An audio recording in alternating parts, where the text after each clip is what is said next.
Class 10th RBSC पहला paper आज 2024 का इंग्लिश का पेपर बच्चों का हो गया है और उम्मीद करते हैं पेपर बढ़िया हुआ होगा। बच्चों के काफ़ी डाउट आ रहे हैं कि सर इनका जो है सॉल्यूशन डिस्कस करें, कुछ करें, तो हमने सोचा डायरेक्ट वीडियो से ही आपके साथ में कॉन्टेक्ट करते हैं। देखिए कुल मिला के पेपर ज़्यादा टफ नहीं था आपका। मेरा पर्सनल रिमार्क ऐसा ही है कि पेपर डिसेंट पेपर था आपका, सिंपल कह सकते हैं जिसको। जिस बच्चे ने साल भर में नॉर्मल अपनी स्कूल क्लासेस में, कोचिंग क्लासेस में थोड़ा बहुत बस टीचर को पढ़ाते हुए सुना है, स्टोरीज कान में गई है, सुना है, तो उनके लिए पेपर ऐसा था नहीं कि हो ना पाए। ओवरऑल बढ़िया पेपर बनाया था। तो जो है इसका डिस्कशन करने के लिए आज वीडियो स्टार्ट करते हैं। ज्यादा टाइम नहीं लेंगे, सीधा वीडियो स्टार्ट ही करते हैं। पहले क्वेश्चन के साथ ही चलते हैं। हमारा अनसीन पैसेज जो कि आता है 6 मार्क्स का आता है। एक बार स्टार्ट करने से पहले क्वेश्चंस देखने से पहले हम एक काम करते हैं, पहले पैसेज पढ़ लेते हैं ताकि हमें जो है एस्टिमेट लगे किस बारे में हमारा पैसेज आ रहा है। तो कहता है doctor APJ Kalam has 3 goals that he would like India to achieve. All the 3 goals are related to each other. Freedom and independence will have real meaning if we develop economically. Economic development will help us to be strong and will make other respect us. But we the people of India are responsible for the development of our country and for making it one of the leading nations of the world. Each one of us needs to do whatever is necessary to make Dr. Kalam's vision come true. It is time to stop complaining about the problems in our country and to start doing something about them. We have learned to evaluate and reflect on our contribution towards the development of India. कुल मिला के passage जो है 2 minute लगे हुए पढ़ने में। बात की गई है नेशन की, यानी कुल मिला के इंडिया के बारे में बात की गई है और कुछ विजन्स की बात हुई है। किसके विजन्स की बात हुई है? एपीजे अब्दुल कलाम सर, राइट। तो पहले क्वेश्चन की तरफ बढ़ते हैं। पहला क्वेश्चन कहता है 3 goals for India are। 3 goals for India are, देखिए ध्यान दें इधर। All the 3 goals are related to each other। क्या क्या है वो? Freedom, independence and economic development. यहां पर बात की है ये इकोनॉमिक डेवलपमेंट। तो सर पहले का आंसर तो मिल गया है काफी आसानी से। 3 goals फॉर इंडिया क्या रहने वाला है हमारा आंसर? डी। कैसे? फ्रीडम, इंडिपेंडेंस, इकोनॉमिक डेवलपमेंट, यानी सर आंसर हमारा डी होगा। ध्यान दें, ए बी सी मत करके आ जाना, आंसर इसका डी ही सही होगा। ऑल ऑफ दी अबाव की बात हो रही है। Got it. सेकंड क्वेश्चन पे चलते हैं। Who has 3 goals to be achieved for India? हाँ बढ़िया क्वेश्चन है, पढ़ा आपने ऊपर। Who has 3 goals to be achieved for India? यानी सब्जेक्टिव डिमांड है। Who has 3 goals? किसकी गोल्स की बात हुई है सर? एकदम आसान आंसर है, ऊपर ही दिख रहा है। कहाँ देखें? सबसे पहली लाइन में दिख रहा है doctor APJ Kalam has 3 goals that he would like India to achieve। ये है हमारा आंसर सेकंड, ठीक है। तो आंसर सेकंड ये है। कुल मिला के कौन सा ऑप्शन रहेगा सर? आंसर हमारा सी सही रहेगा। क्वेश्चन नंबर सेकंड का जो हमारा आंसर है, आंसर सी आपका सही होगा। Got it. फर्स्ट का आंसर है आपका डी, सेकंड का आपका आंसर है सी। थर्ड की तरफ चलते हैं। थर्ड क्वेश्चन हमारा है what will help Indians to get respect of other countries. अभी हमने पढ़ा था, रिकॉल हो रहा है। What will help India to get respect from other countries. देखें देखें देखें, ध्यान दें। Freedom and independence will have the real meaning if we develop economically. Economic development will help us to be strong and will make other countries respect। जी ये रहा answer, third answer. Economic development will help us to be strong and will make other countries respect us। एकदम आसान answer है, सामने as it is लिखा दिख गया। देखो क्लास, ज्यादा इसमें हमें दिमाग लगाने की जरूरत नहीं थी। क्वेश्चन इसने पूछा कि कैसे दूसरी कंट्रीज हमारी रेस्पेक्ट करेगी, तो सर इकोनॉमिक डेवलपमेंट जरूरी है। If we want India to be respected by the other countries, economically हम डेवलपमेंट होंगे तो अपने आप हमारी जो है रेस्पेक्ट वर्ल्ड में बढ़ जाएगी। गुड, इसका आंसर भी हमें मिल गया है। आगे चलते हैं फोर्थ पे। फोर्थ क्वेश्चन कहता है who is responsible for the development of India. Who is responsible for the development of India. चलते हैं ऊपर देखते हैं। तो doctor APJ Kalam has 3 goals that he would like India to achieve। all the 3 goals ये हमने पढ़ा है, आंसर नहीं था। आगे चलते हैं। इकोनॉमिक डेवलपमेंट ये भी नहीं है। But we the people of India are responsible. देखें हाँ ये रहा इसका answer. But we the people of India, we the people of India क्या कहलाएंगे? इंडिया के लोग, इंडियंस कहलाएंगे। या इंडियंस कहलाएंगे। देखें ऊपर इसका आंसर। क्या इंडियंस ऑप्शन में है हमारे? क्वेश्चन नंबर 4 में इंडियंस बिल्कुल है, तो आंसर हमारा रहेगा बी। क्वेश्चन नंबर 4 का आपका आंसर है बी, इंडियंस की बात हुई है। ठीक है, आगे चलते हैं। हाँ, सबसे बढ़िया पार्ट है पैसेज का, जहां पर जो है आपको पैसेज के साथ साथ में आपकी वोकैबुलरी अच्छी होनी जरूरी होती है। पैसेज के अंदर अगर आपकी वोकैबुलरी अच्छी नहीं है तो शायद यहाँ नंबर कटवाने की प्रॉब्लम्स आ सकती है। कैसे? ध्यान दो। उम्मीद करता हूँ वैसे तो सही किया होगा सभी ने। क्वेश्चन फर्स्ट है आपका, चूज द सिमिलर वर्ड। एक तो इसका भी ध्यान देना जरूरी है, बच्चे यहाँ ये पढ़ते नहीं है, कंफ्यूज हो जाते हैं। सिमिलर वर्ड यानी कि सिनोनिम की बात की है। Power of site. अब पावर ऑफ साइट दृश्य, पावर ऑफ साइट क्या है सर? ये तो बिल्कुल नहीं है, नेसेसरी भी नहीं है। अब रिफ्लेक्ट और विजन थोड़े आसपास के शब्द हैं, तो क्या हमारे पैसेज के अंदर विजन आया है, रिफ्लेक्ट है? रिफ्लेक्ट वैसे नहीं होगा, मोस्ट प्रोबेबली इसका आंसर जो है आपका आंसर बी ही होने वाला है, रिफ्लेक्ट नहीं होगा। लेकिन फिर भी हम एक बार पैसेज में देख लेते हैं क्या विजन वर्ड हमें दिखाई दे रहा है। विजन वर्ड दिख जाए वही हमारा आंसर है, विजन। ठीक है, तो आसान थे अभी तक के पांचों क्वेश्चंस, इसमें भी आपको इतनी वोकैबुलरी की नीड नहीं थी। तो हमारे जो क्वेश्चन नंबर 5 है इसका आंसर होगा आपके आंसर बी, विजन। ठीक है, आगे चलते हैं। नेक्स्ट क्वेश्चन हमारा कह रहा है चूज द अपोजिट। ये ध्यान देना जरूरी है, अपोजिट वर्ड की बात की है। किसका अपोजिट? हिंडर का। अब सर हिंडर वर्ड का तो अर्थ ही नहीं पता। अब हिंडर का अर्थ नहीं पता तो सर इन चारों के साथ में अब तुक्का काम आएगा, लेकिन नहीं, तुक्का नहीं लगाना है हमें इतनी, वैसे इतना टफ वर्ड नहीं है। हिंडर आसान शब्द होता है। हिंडर का अर्थ होता है इंटरप्ट करना चीजों में। ठीक है, for an example, your behaviour is hindering the task. Getting my point? आसान शब्द है। हिंडर का अर्थ होता है किसी चीज में इंटरप्शन डालना। तो सर इसने कहा है हिंडर का अपोजिट दो। अब हिंडर का अपोजिट सर डिस्टर्ब तो अपोजिट नहीं लग रहा हमें, प्रॉब्लम भी नहीं लग रहा। अब ये दो शब्द हैं जिसमें शायद बच्चा कंफ्यूज हो जाए। एक वर्ड आया कंट्रीब्यूट और साथ में दूसरा शब्द है इवैल्यूएट। अब इवैल्यूएट का तुमने पढ़ा है सर, मूल्यांकन करना। सर मेरी आंसर शीट इवैल्यूएट कर दीजिए, क्वेश्चन पेपर सर पिछले साल के इवैल्यूएट करके बताएं कौन से ज्यादा टफ थे, क्या था। तो सर ये भी हमारा आंसर नहीं है, हमारा आंसर है ए। 6 का आंसर आपका ए रहेगा। हिंडर का अपोजिट वर्ड आपका रहेगा कंट्रीब्यूट। ठीक है, हिंडर का आपका अपोजिट वर्ड रहने वाला है कंट्रीब्यूट। तो बेसिकली जो है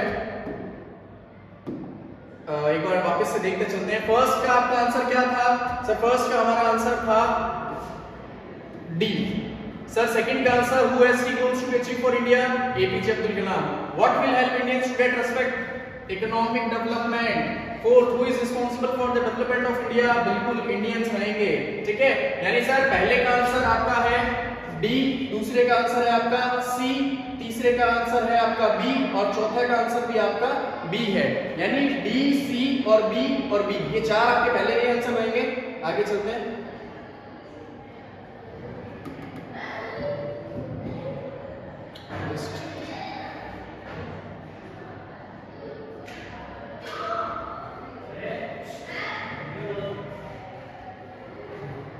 क्या हो गया इसको?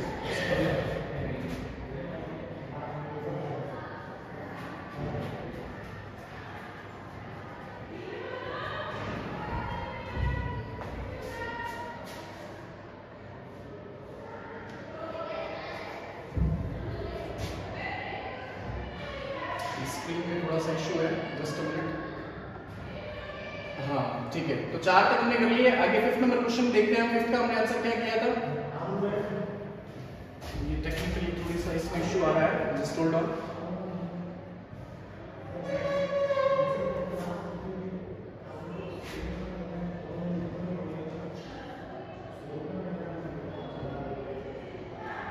एक मिनट, थोड़ा सा टेक्निकल ग्लिच है, it will be fine soon. 2 minute इसको, स्क्रीन को थोड़ा आराम देते हैं। तो देखिए क्लास, वैसे अभी तक मेरा ये मानना है कि पेपर में ज्यादा आपको दिक्कत आ रही नहीं होगी। ठीक सा पेपर था, ठीक है, इट्स बैक। चले, तो सर सेकंड का, इसका 5th का आंसर हमारा क्या था सर? 5th का आंसर हमारा था बी। और सर लास्ट में हमारा क्वेश्चन नंबर 6 है, उसका आंसर हमारा क्या रहा था? हमने देखा था, हमारा आंसर था आंसर ए। तो फर्स्ट मैसेज डन हो गया हमारा। आगे चलते हैं, सेकंड मैसेज की तरफ चलते हैं। ये आता है आपके 9 नंबर का, 1 फॉर ईच। क्वेश्चंस देख लेते हैं थोड़ा सा एक बार। पहला क्वेश्चन है, थोड़ा सा क्वेश्चन देखते हैं तो आइडिया लग जाएगा हमें एग्जैक्ट क्या हो रहा है। क्वेश्चन फर्स्ट है, where was the writer walking? Where was the writer walking? ऊपर चलते हैं मैसेज की स्टार्टिंग से। तो देखिए आई का अर्थ हो गया ना ऑथर हो गया, राइटर हो गया, जिसकी बात हो रही है। I walked along the street of Delhi, ये है आपका फर्स्ट आंसर। तो the writer was walking along the street of Delhi, ये हमारे फर्स्ट का आंसर ये हो गया। सेकंड की तरफ चलते हैं। सेकंड क्वेश्चन हमारा कहता है in which fields had the man of the earth got achievements. ध्यान देना, इसने कहा है in which fields had the man on the earth got achievements, यानी कि भाई इंसानों ने किन किन फील्ड्स के अंदर अचीवमेंट जो है क्या क्या सफलताएं प्राप्त की है, ये क्वेश्चन उससे रिलेटेड है। आगे चलते हैं, ऊपर देखते हैं आंसर दिखता है इसका, ध्यान देते हैं। I walked along the street of Delhi, I wandered what the history of my country meant to me, here was a land where man had achieved, यहां से देखिए शुरू हुआ इसका आंसर, फोकस करना। here was a land where man had achieved greatness on every plane, क्या है वो, हाँ ये यहां से आंसर है इसका, astronomy, algebra, architecture, even poetry, music and art. तो इसका आंसर यहां से रहेगा आपके, यानी ये वो फील्ड्स हैं जिनमें इंसानों ने एक अच्छी खासी अचीवमेंट जो है प्राप्त कर रखी है। आगे चलते हैं, उम्मीद करता हूँ यहाँ तक क्वेश्चंस आपके सही रहे होंगे, आसान सा है ये मैसेज भी जहां तक लग रहा है। थर्ड क्वेश्चन पे चलते हैं। आज स्क्रीन में भी दिक्कत आ रही है। थर्ड क्वेश्चन की तरफ चलते हैं। थर्ड क्वेश्चन कहता है where did the writer meet Sohanlal. अच्छा, बड़ा डिफरेंट सा नेम है। सोहनलाल से जो हमारे राइटर हैं, यानी देखो दो लोग हैं इसमें, दो कैरेक्टर्स हैं, थोड़ा ध्यान देना पड़ेगा। राइटर जो हमारे हैं वो सोहनलाल से कहां पे मिले थे, इसकी बात इसने की है। ध्यान देते हैं, आगे देखते हैं, आगे बढ़ते हुए चलते हैं। तो हमने यहाँ तक देखा था, आंसर इसका नहीं मिलेगा। yet in this very city where 7 empires had come and gone, where Akbar had Ashoka ruled, I could not get a job and boy like Sohanlal, यहाँ एक नाम आया सोहनलाल, थोड़ा ध्यान रखना। Sohanlal had not been able to finish his schooling. By 11 o'clock I had walked 8 miles. When I met, यहाँ से देखो when I met से when I met, तो ये आंसर होगा I met सोहनलाल कनॉट सर्कस, सर्कस ही है, was nearly deserted। तो कुल मिला के इसका आंसर हमारा ये होने वाला है। देखो कनॉट सर्कस, ये पूछ रहा है कि सोहनलाल से हमारा राइटर कहाँ मिला था, तो हमारा राइटर जो है वो कनॉट सर्कस की तरफ वहां मिला था। किससे, राइटर से। सोहनलाल जो है राइटर से कनॉट सर्कस पे मिला था। नेक्स्ट क्वेश्चन है हु सेड, अच्छा ये hello to the writer, writer को इस शब्द का प्रयोग, ये शायद मेरे हिसाब से हेलो होगा। आगे देखते हैं क्या है पैसेज में। तो राइटर को जो है हेलो किसने कहा था, देखते हैं आगे।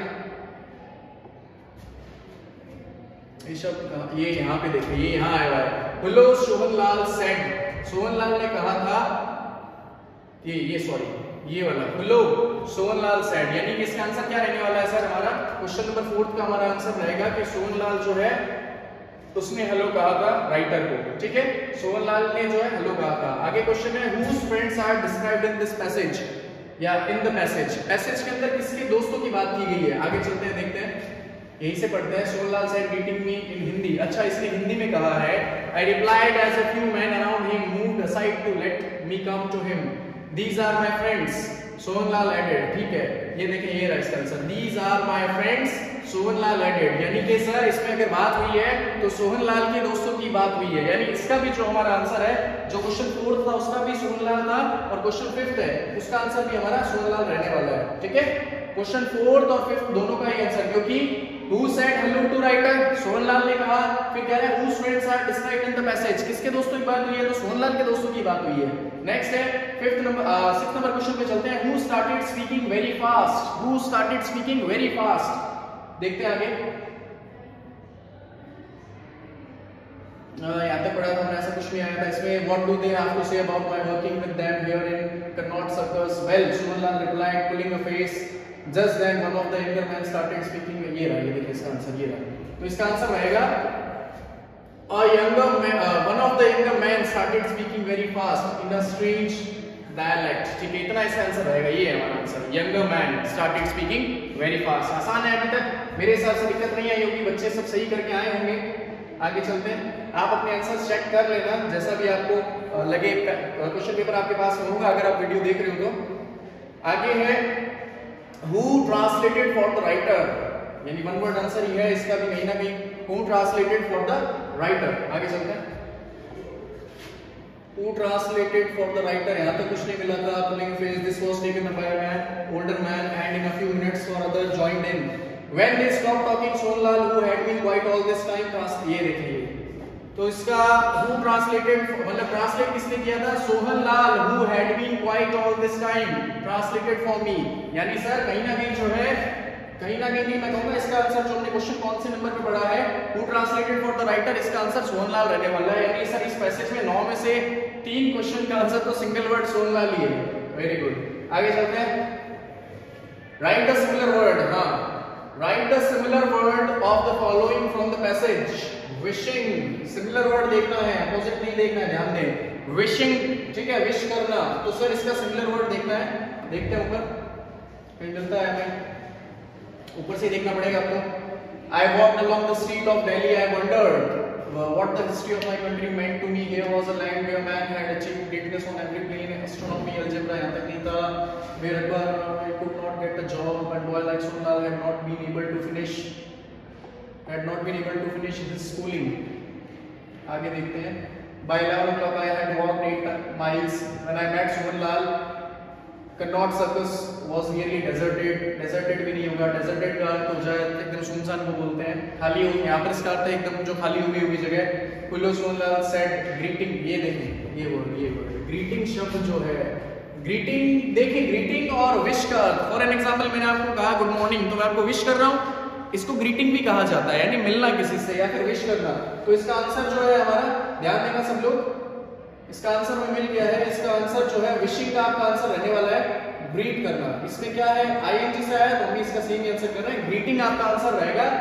पैसेज सेकंड के 8th के क्वेश्चन का आंसर ग्रीटिंग रहने वाला है. आगे देखते हैं.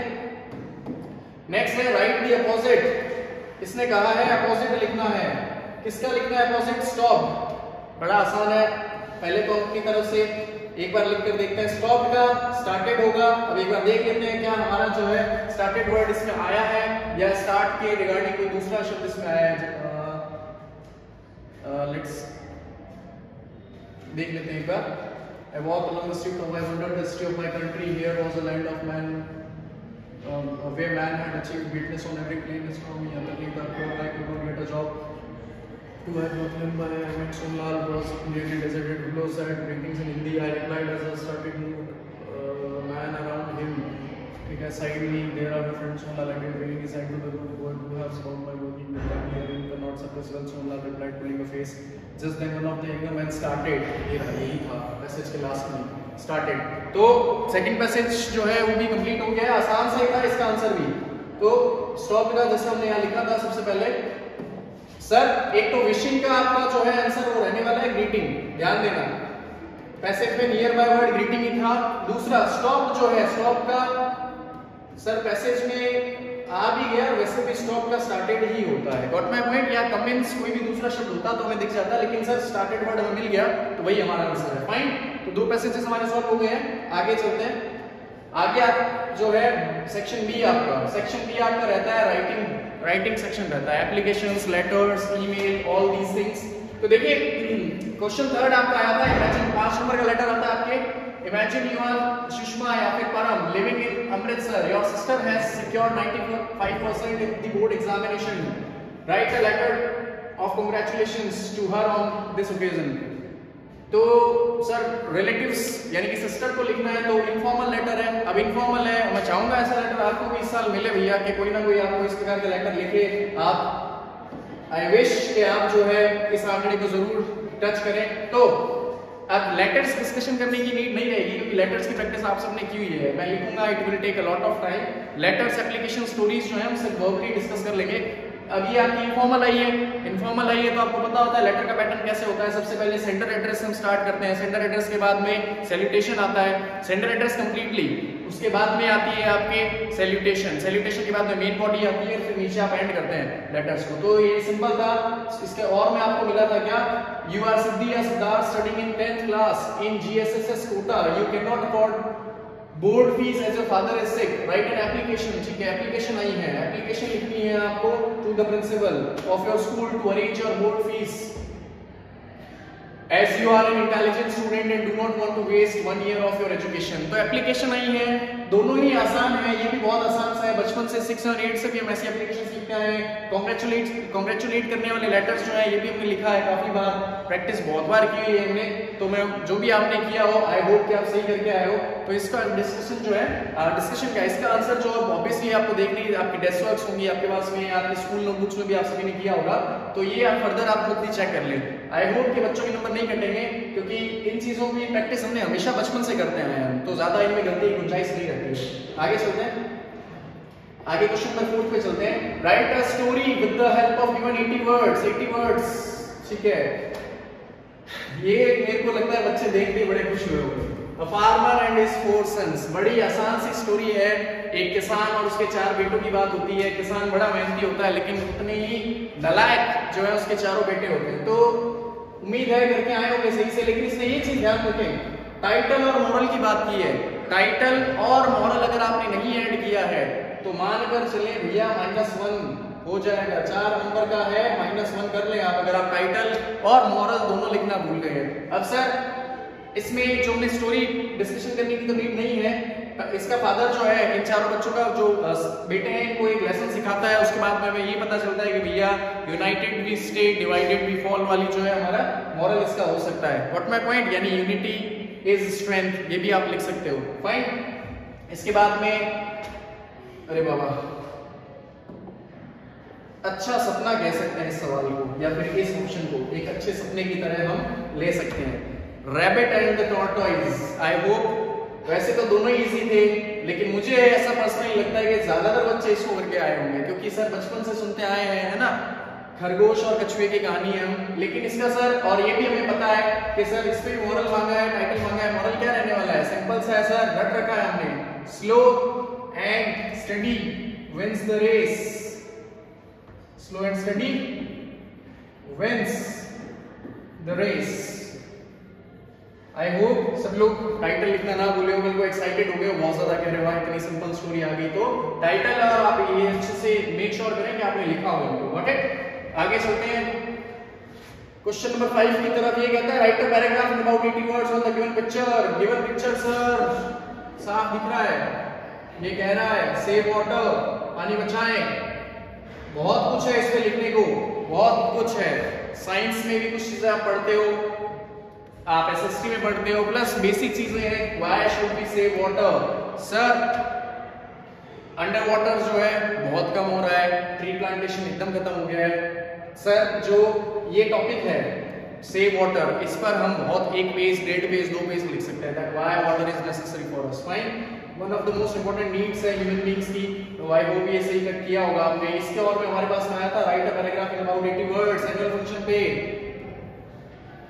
बहुत बार ये जो है मैंने बच्चों आपको पेपर में भी दिया हुआ है, एनुअल फंक्शन के ऊपर जो है आपको लिखना है कि हाउ वाज योर एक्सपीरियंस। आपके स्कूल में एनुअल फंक्शन होता है तो what kind of things you went through, क्या क्या चीजें जो है आपने एक्सपीरियंस की, कैसा आपका एनुअल फंक्शन रहा, कौन गेस्ट थे, किन किन ने परफॉर्म किया, 1 दिन चला के 2 दिन चला, समहाउ, ठीक है। तो वैसे तो सर दोनों ही आसान से टॉपिक है, लेकिन आई विश या आई होप कि भैया आपको जो इजी लगा वो बढ़िया से करके आए हैं, क्योंकि सिर्फ इजी टॉपिक होना जरूरी नहीं है, आपकी राइटिंग क्रिएटिव होनी जरूरी है, आपके पॉइंट्स वैलिड होना जरूरी है, उनके अंदर एक सार निकलना बहुत जरूरी है, राइट। आगे चलते हैं। हाँ, one of the important one, अब सर अभी तक जो क्वेश्चंस आपने देखे उनके अंदर जो है शायद जो हम बोल सकते हैं कि टॉपर्स और जो एवरेज और उससे भी बिलो दी एवरेज पढ़ने वाले बच्चे हैं उन सबके लिए क्वेश्चंस बराबर थे। एवरीबॉडी वाज लाइक कि सर ये एकदम आसान था, कहीं ना कहीं डिफरेंस क्रिएट करता है ये वाला सेक्शन सी। ग्रामर का सेक्शन बड़ा इंपॉर्टेंट है, वैसे तो आपकी ग्रामर इजी आई थी, लेकिन 1-2 क्वेश्चंस थे जिनमें बच्चों को काफी इशू थी। तो देखो पहला आपका है filling the blanks with appropriate forms of the verbs, appropriate forms of the verbs, tense से आपके सवाल आए हैं, ठीक है, ध्यान देते हैं। पहला जो आपका सेंटेंस है ये कहता है the train dash the station before I reach there, before I reached, यानी पास्ट सिंपल है ये। तो पास्ट के परफेक्ट में एक रूल करवाया जाता है when 2 actions happen together in the past, यानी एक्शन 1 और एक्शन 2, जब 2 एक्शन पास्ट में हो और उनके बीच में गैप हो या बोले हम इंटरवल हो, ठीक है, दोनों एक्शंस के बीच में थोड़ा समय रहा हो, तो सर जो एक्शन पहले होता है वो पास्ट परफेक्ट में जाता है और जो दूसरा एक्शन होता है वो पास्ट इंडेफिनिट में रहता है। तो इस सेंटेंस को ध्यान देते हैं, the train dash the station before I reach there, यानी मेरे पहुंचने से पहले ट्रेन जो है वो पहुंच चुकी थी। तो सर ऑब्वियसली ट्रेन के पहुंचने का एक्शन पहले हुआ है, तो ये यहाँ पर भैया आपके आएगा had reached, third form of verb. बच्चे काफी जो है इसमें, काफी बच्चों ने मुझे जैसे एग्जाम खत्म हुआ तो उन्होंने बताया कि सर हमने एग्जैक्टली इसी चीज को किया था, क्योंकि हमने इस चीज को एकदम समझ लिया था। पिछले पास्ट परफेक्ट का ऐसा कॉन्सेप्ट है जो आरपीएससी टेंसेस में सबसे पहले रखती है। अफर्मेटिव सेंटेंसेस प्रेजेंट सिंपल के पास्ट के अंदर पास्ट सिंपल और पास्ट परफेक्ट, ये तो सबसे ज्यादा पूछे जाने वाले सेंटेंसेस में से एक है। तो आई होप कि आप हैड रीच्ड ही करके आए हो, फाइन। ठीक है, आगे क्वेश्चन की तरफ चलते हैं। माय मदर ऑलवेज, अभी ऑलवेज है, ऑलवेज भैया कीवर्ड होता है किसका, प्रेजेंट सिंपल टेंस का। मोस्टली, ज्यादातर मेजॉरिटी ये होती है प्रेजेंट सिंपल, और भी कुछ टेंसेस में काम आता है, लेकिन ऑलवेज जो है यहाँ पर प्रेजेंट सिंपल की बात कर रहा है। My mother dash worship God in the morning.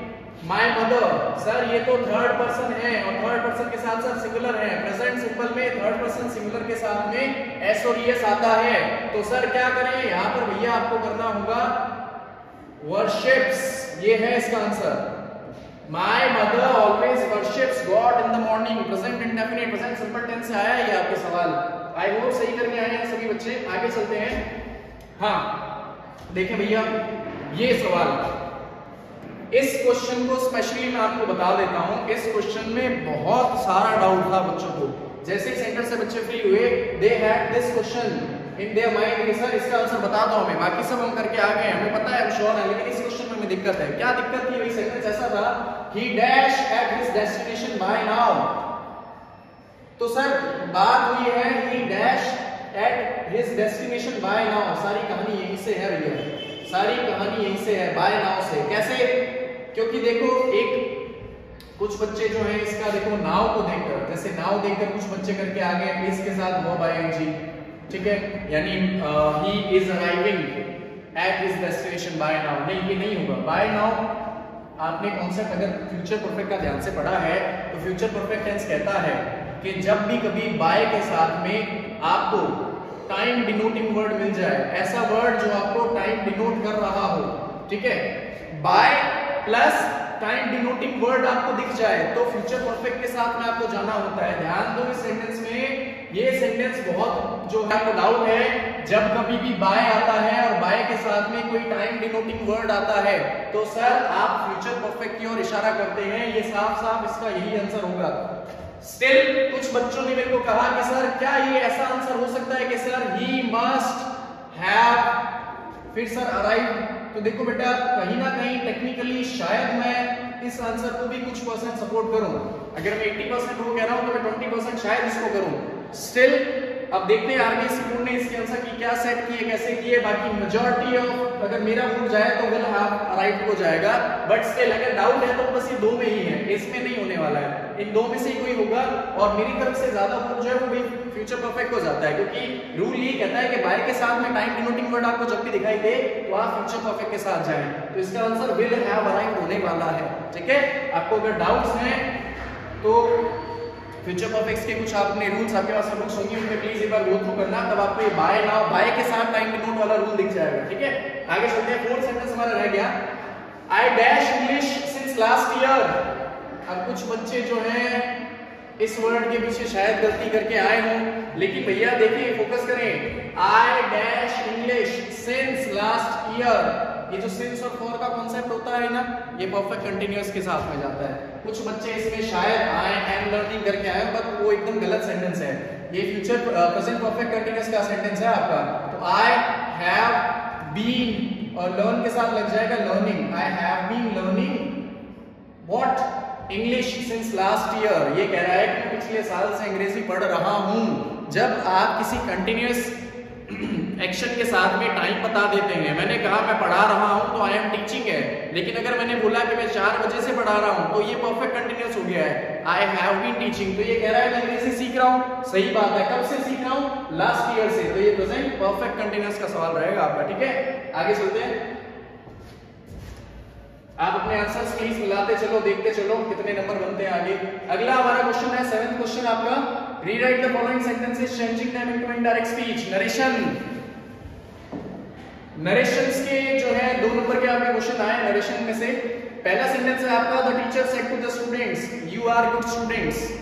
हमेशा ध्यान रखें बेटा, जब भी रिपोर्टेड स्पीच से सेंटेंस आए ना, तो आपका नरेशन से जब भी सेंटेंस आए तो पहला टास्क आपका रहता है कि मैं अपनी रिपोर्टेड स्पीच को देखूं, क्या सर वो इंटेरोगेटिव है, क्या वो एक्सक्लेमेटरी है, क्या वो इंपैरेटिव है, या वो सेंटेंस सिंपल है। तो सर ये इंटेरोगेटिव नहीं है, एक्सक्लेमेटरी भी नहीं है, ना ही इंपैरेटिव है, ये एक सिंपल सेंटेंस है आपका।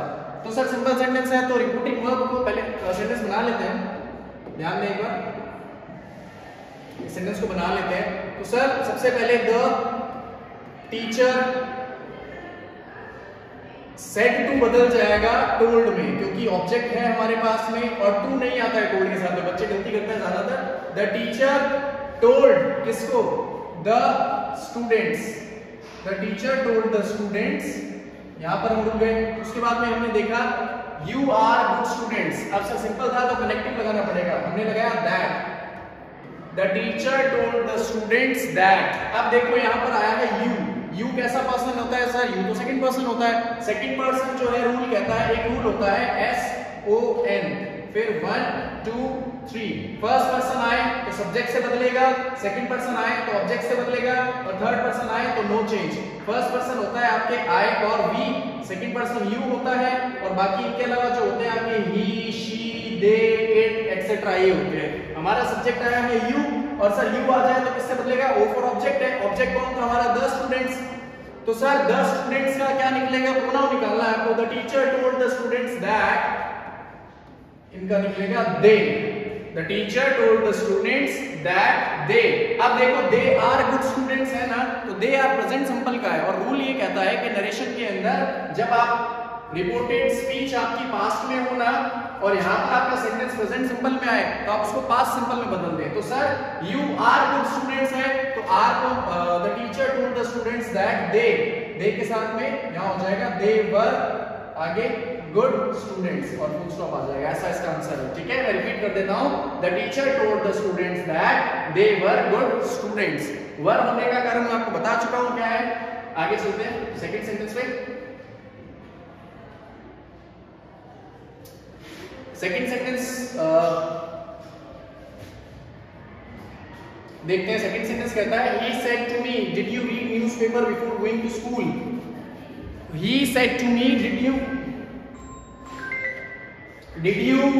read the newspaper before going to school। क्या? तो सर आसान ही था, वैसे इतना टफ नहीं है। जस्ट अ सेकंड, ठीक है आगे चलते हैं। ये कहता है इंटेरोगेटिव है हमारी reported speech, did you read the newspaper before going to school. Interrogative है, क्या करें सर? इंटेरोगेटिव जब भी होता है तो सर आपकी जो रिपोर्टिंग वर्ब है वो आस्क में बदलती है। He asked me. अब तीन जो है हमारे पास में जनरली हमारे पास में जो है 3 कनेक्टिव्स होते हैं। 3 कनेक्टिव्स कौन कौन से होते हैं मैं आपको बताता हूं। देखो एक तो हमारे पास में होता है इफ होता है, उसके बाद में हमारे साथ में होता है वेदर के साथ में ना हमारे साथ में एक आता है सेम WH वर्ड। इंटेरोगेटिव जब भी आए ना तब इन 3 कनेक्टिव्स का यूज होता है। वेदर का यूज कब होता है? जब आपके पास में कोई और ऑप्शन में हो। WH वर्ड कब आएगा? जब WH वर्ड से कोई सेंटेंस बनो, अदरवाइज इफ आएगा। तो इसमें ना WH वर्ड है ना ही कोई और ऑप्शन है, तो कनेक्टिव हमारा इफ हो जाएगा। He asked me if।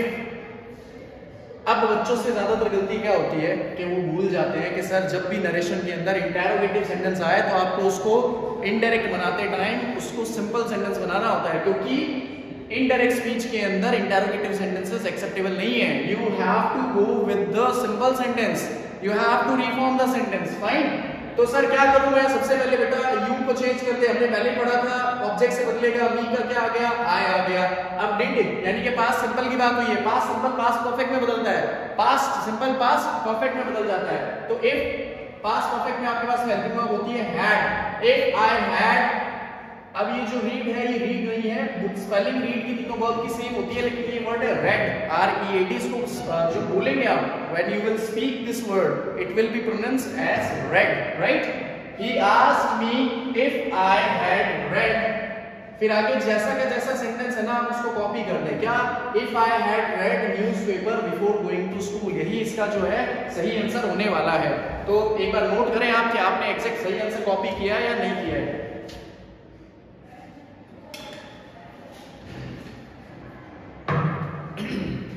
कुछ बच्चे इसमें शायद ये मिस्टेक कर लेते हैं, बिफोर जो है बिफोर को आफ्टर कराता है, तो बिफोर आफ्टर चेंज नहीं होता है। Getting my point? आगे चलते हैं। नेक्स्ट है filling the blanks.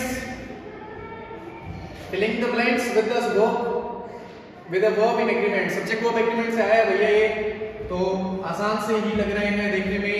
Harry with his friends dash for walk daily.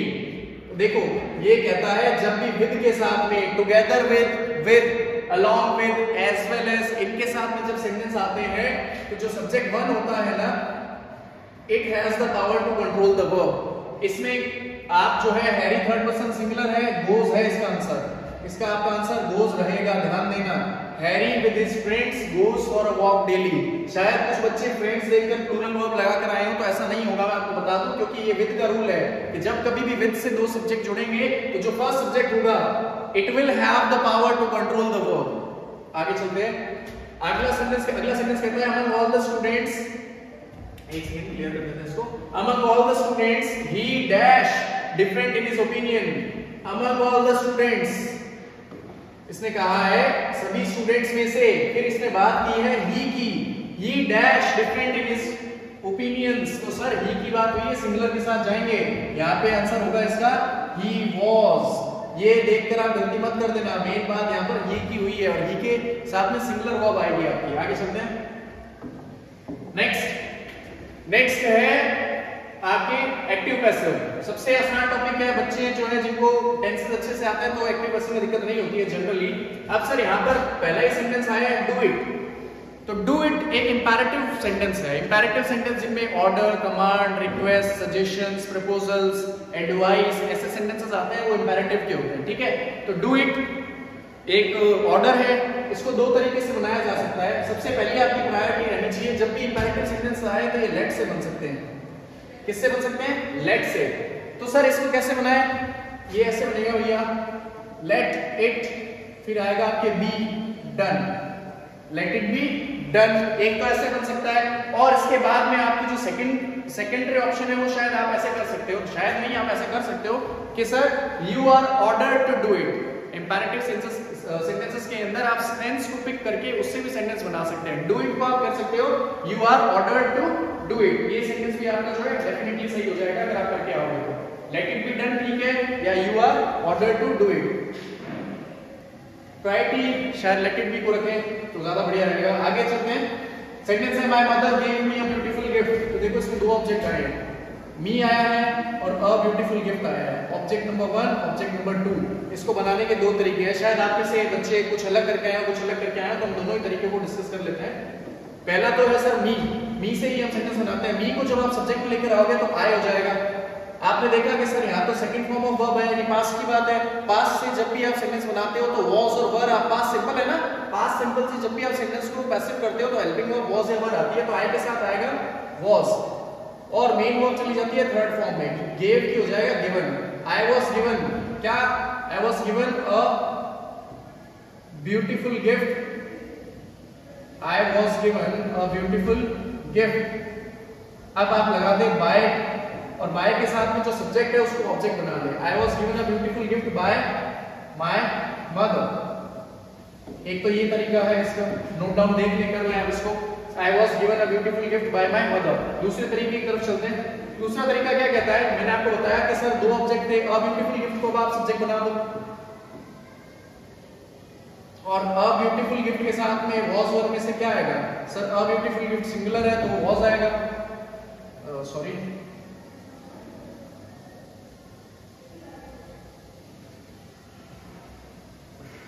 Was. अब एक रूल है कि जब भी कभी सेकंड ऑब्जेक्ट से आप सेंटेंस बनाते हैं ना पैसिव, तब आपको क्या करना होता है, जो फर्स्ट पर्सन सब्जेक्ट होता है उसके साथ टू लगाते हैं। तो ब्यूटीफुल गिफ्ट वॉज गिवन, अब यहाँ मेन वर्ब से पहले आ जाएगा टू मी, आगे बाय माय मदर। तो A beautiful gift was given to me by my mother. इसका सही जो है जवाब ये रहने वाला है, beautiful gift was given to me by my mother. ये जरूर करें, अगर आप ये टू नहीं लगा के आएंगे तो शायद आपका सेंटेंस गलत हो जाएगा. A beautiful gift was given to me by my mother. यहाँ पे नेक्स्ट चलते हैं आगे की तरफ. देखिए आसान था पेपर, ज्यादा टफ आया नहीं था. अगर आप थोड़ी बहुत अच्छी तैयारी की है आपने साल भर में तो पेपर आपको लगेगा. ग्रामर इतनी टफ नहीं थी. एक आधे वो सेंटेंस को छोड़ दें हम तो बाकी ओवरऑल जो आपका एक्सपीरियंस सही रहा था. नेक्स्ट चलते हैं. फ्रेमिंग क्वेश्चंस सबसे आसान है. अब सर पहला ही सेंटेंस हमारे आता है God examines all. Sir God examines all यानी सभी को जो है इसमें सब्जेक्ट किसको माना है, गॉड को माना है. Got it. अब सब्जेक्ट किसको माना है प्लस इसने ऑल यहां पर दे दिया है तो सर सब्जेक्टिव है तो ये हु से बनेगा. ये हु से बनेगा तो आप इसको ऐसे बना सकते हो हु एग्जामिन्स ऑल. देखो दो तरीके हैं इसको बनाने के. या फिर एक तो डायरेक्ट हो गया हु एग्जामिन्स ऑल फिर क्वेश्चन मार्क. अदरवाइज कुछ बच्चे कहते हैं कि सर मैं ऐसा करके आऊं तो who does examine all. Sir इनमें से सही कौन सा है, तो वैसे बेटा दोनों ही सही हैं. ये सेंटेंस भी आपका गलत नहीं है क्योंकि सर हमने यही तो सीखा है कि इंटरोगेटिव के अंदर हेल्पिंग वर्ब तो आती है लेकिन कुछ सेंटेंसेस देखो जब आप लैंग्वेज के साथ टाइम स्पेंड करते हो तो यू बिकम मैच्योर. आपको खुद सेंस आने लगते हैं कि सर यहाँ हेल्पिंग वर्ब रिक्वायर्ड है या नहीं है. क्योंकि जनरली सेंटेंस ये भी ठीक है हु एग्जामिन्स ऑल तो God examines all. Getting my point. तो ये ठीक है, अगर आप हु लगा के करके आए तो ये आपका आंसर सही है. आगे चलते हैं. नेक्स्ट देखिए. नेक्स्ट है क्वेश्चन टैग लगाना है. सबसे आसान होता है students don't waste their time. Negative sentence है यानी आपका सेंटेंस नेगेटिव है तो आपकी अप्रोच पॉजिटिव रहेगी. ऐसा हमने टॉपिक में पढ़ा है कि जब भी कभी सर आपको नेगेटिव सेंटेंस मिले तो क्वेश्चन टैग पॉजिटिव होगा और अगर सेंटेंस आपका पॉजिटिव हो तो क्वेश्चन टैग नेगेटिव होगा. तो डोंट आया है तो सर हेल्पिंग वर्ब तो हमें अपने आप के लिए डू और स्टूडेंट्स के लिए आपको स्टूडेंट्स के लिए आपको प्रोनाउन क्या मिलेगा, डू के साथ में प्लूरल है तो दे हो जाएगा और साथ में question tag do they. Getting my point. Students don't waste their time तो इसका आंसर क्या हो जाएगा डू दे. पॉजिटिव टैग आएगा ना कि नेगेटिव. ध्यान रखना बच्चे ज्यादातर गलती कर आते हैं जल्दबाजी के अंदर, पेपर के अंदर या एक्साइटमेंट के अंदर भी ओवर कॉन्फिडेंट हो जाते हैं कई बार तो ये मिस्टेक्स सिली मिस्टेक्स हो जाती है. नेगेटिव सेंटेंस होने पर अप्रोच हमेशा पॉजिटिव होती है, याद रखें इस चीज को. आगे चलते हैं. अब जो है नेक्स्ट क्वेश्चन हमारा, अब टेक्स्ट बुक की बात आ गई है भैया. तो पैसेज आया है her first journey what careful painstaking elaborate plans she had to make for it. She had thriftily saved whatever stray coins came her way, resisting every temptation. अच्छा ये आपके जो चैप्टर है मैडम राइड्स द बस उससे आया है. ध्यान दें वल्ली जो है हमारा मेन कैरेक्टर है इसमें उसकी इसमें बात की गई है. तो डायरेक्ट हम अगर इसके क्वेश्चन पढ़ेंगे तो भी हमसे आंसर सोच सकते हैं. एक बार पहले क्वेश्चन देख लेते हैं. पहला ही क्वेश्चन है मेरे हिसाब से शायद हमें पैसेज एक दो क्वेश्चंस भी देखना पड़े. आगे चलते हैं. क्वेश्चंस को मैं सीधा ऊपर लेता हूं क्योंकि हमने चैप्टर्स पढ़े हैं, ये हमारी टेक्स्ट बुक में से आया है, अनसीन पैसेज नहीं है. क्वेश्चन है after saving money the next problem was. हां देखो जब इसने वल्ली ने सारे पैसे जमा कर लिए थे तो उसकी अगली प्रॉब्लम क्या थी. तो सर उसकी अगली प्रॉब्लम देखो बस तो नहीं थी, ठीक है, कोई आंटी की प्रॉब्लम नहीं थी, कोई ड्राइवर भी उसकी प्रॉब्लम नहीं थी. उसकी वास्तव प्रॉब्लम थी to slip out of house. उसको घर से बाहर निकलना था. क्या पैसे तो जमा हो गए हैं लेकिन मैं घर से बाहर कैसे निकलूं क्योंकि उसको अपनी मदर को नहीं बताना था कि मुझे बस जर्नी में जाना है. आगे देख लेते हैं इसमें भी ये आंसर मिल जाएगा हमें. Stray coins came her way to buy balloons. ये पढ़ लिया ठीक है. After she had, यहाँ देखें, after she had enough money saved, her next problem was how to slip out of the house. ये है आपका आंसर, ये आपका आंसर नंबर फर्स्ट है. After she had enough money saved, her next problem was how to slip out of the house. उसने journey के लिए पैसे जमा कर लिए थे, अगली प्रॉब्लम थी कि घर से छुप छिपा के कैसे निकले वो. सेकंड है Valli stood looking from. Valli stood looking from. देखिए सर इसमें टेरेस तो कोई भी नहीं है, टेरेस की कोई बात नहीं है, किचन की भी कोई बात नहीं है. हाँ ये दो शब्द जरूर आए हैं. विंडो शब्द जब आया है जब वो बस में राइड कर रही होती है. सेकंड डोर पे कब आता है, जो घर के गेट पे खड़े होकर जो है आते जाते पैसेंजर्स को देखती है, लोगों को देखती है. तो हम इसके अंदर इसी में देख लेते हैं किसकी बात की. After she had saved money और next problem was to how to slip out house without her mother knowledge but she managed to. थोड़ा सा ऊपर देखते हैं.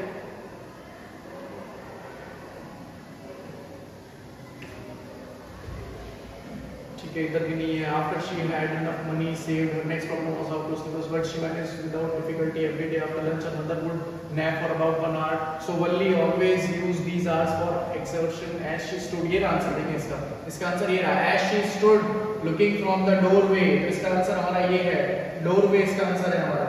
ध्यान दें, सेकंड का क्वेश्चन का आंसर हमारा क्या रहने वाला है, डोरवे. फर्स्ट का आंसर हमारा क्या था, फर्स्ट का आंसर बी था, सेकंड का आंसर हमारा सी हो जाएगा. Got it? कोई दिक्कत नहीं है, आसान सा है. आगे चलते हैं, क्वेश्चन नंबर 3 की तरफ चलते हैं. क्वेश्चन नंबर 3 कहता है Valli use the hours of mother's nap. अभी हमने देखा कि वल्ली जो है उन आवर्स का क्या, यानी उस समय का क्या प्रयोग इस्तेमाल करती थी जब उसकी मदर सो जाती थी. अभी एक लाइन आई थी, ये देखते हैं यहां पर, ये रहा. ठीक है, every day after lunch her mother would nap from about 1 to 4 hours. So Valli always use these hours for her excursions, भ्रमण करना, घूमना, इधर उधर भाग जाना. यानी जब भी उसकी मदर सो जाती थी तो वल्ली जो है क्या किया करती थी, अपने घर से बाहर घूमने निकल जाती थी. ठीक है, तो इसका आंसर आपका क्या रहने वाला है, ए. इसका आंसर ए, थर्ड का आंसर ए हो जाएगा. Got it? आगे चलते हैं. फोर्थ क्वेश्चन है where did the bus roll on. ठीक है, where did the bus roll on. देखते हैं पैसेज में.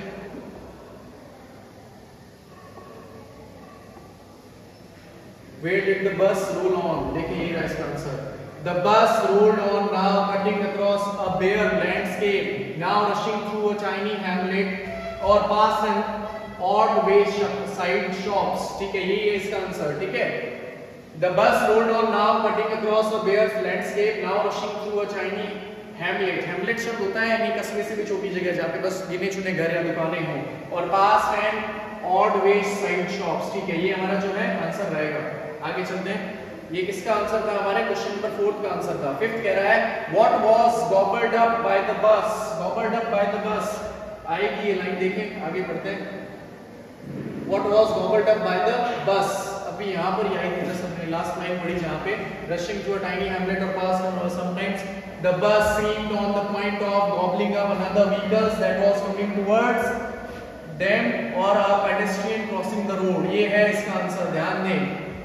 This is the answer of question number 5th. Everybody, यानी बस जो है what it was gobbling another vehicle जो सामने से आ रहे थे, pedestrians भी. ऐसा लगता है ना जैसे they are coming towards us. जब हम बस में होते हैं तो वल्ली छोटी बच्ची है, तो ये pedestrian की बात हुई है यानी पैदल चलने वाले लोग, और जो सामने से आ रहे थे vehicles उनकी बात हुई है. आगे चलते हैं. नेक्स्ट है हमारा क्वेश्चन नंबर 6 है how much did Valli save finally for bus ride. अगर आपने चैप्टर पढ़ा है आपको याद होगा कि सर बस जो है टाउन टू विलेज आने जाने के जो है लगभग 1 साइड के 30 पैसे थे, तो 2 साइड क्योंकि उसको जाकर ऑफिस भी तो आना था, तो इसका आंसर 60 पैसे. देखते हैं 60 ही है शायद, एक बार देख लेते हैं. 60 पैसे ही होना चाहिए. Her first journey what had to make for it. She saved whatever stay going come on way resisting temptation to buy. ठीक है, इसमें शी हैड सेव्ड, तो ये देखें ये रहा इसका answer. She had saved total of 60 पैसे. 60 पैसे इसीलिए दे, one way 30 and coming back. If she wanted to come back ना, so that's why she had to have 60 पैसे at least. So she had saved 60 पैसे for a ride. ठीक है, तो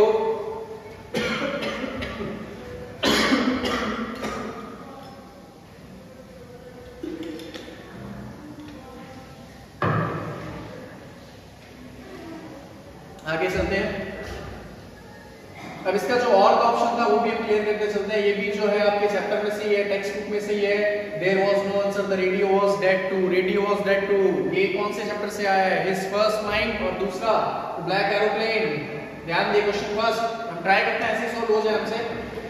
the pilot could not see where he was because he had no. अब हमें याद है पायलट को बाहर कुछ दिखाई नहीं दे रहा था. क्यों नहीं दिखाई दे रहा था?